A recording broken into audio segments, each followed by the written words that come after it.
नमस्कार साथियों, आज आप सभी को 26 जनवरी गणतंत्र दिवस की दिल की गहराइयों से शुभकामनाएं।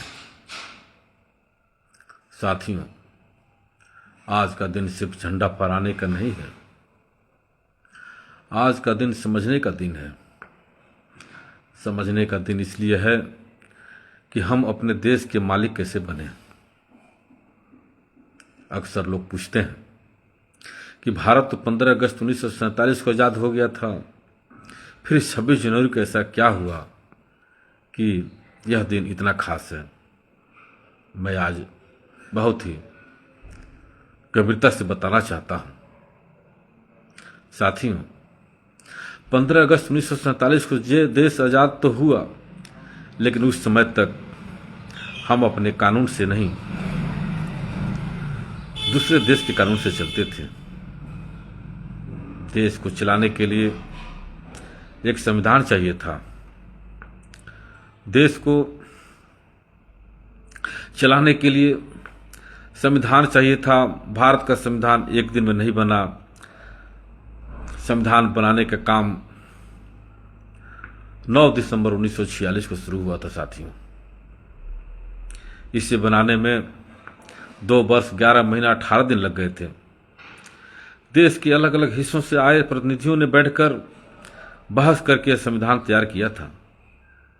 इस काम की जिम्मेदारी डॉक्टर भीमराव अंबेडकर जी को दी गई थी।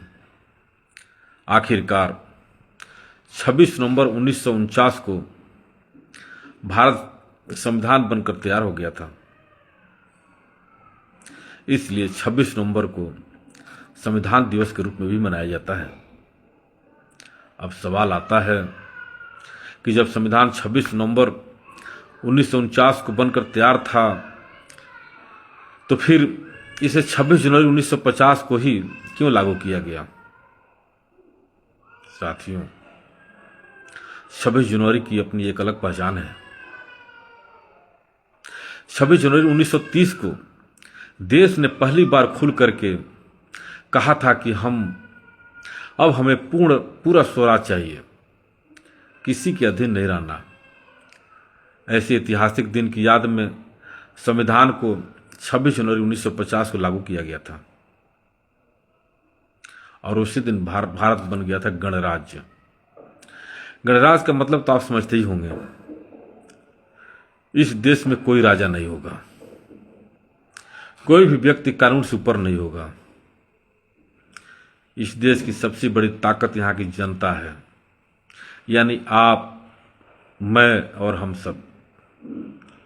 साथियों, हमारा संविधान हमें बराबरी का अधिकार देता है, बोलने का अधिकार देता है, इंसाफ का अधिकार देता है, लेकिन इसके साथ साथ हमसे यह भी उम्मीद करता है कि हम देश के लिए अपने कर्तव्य निभाएं।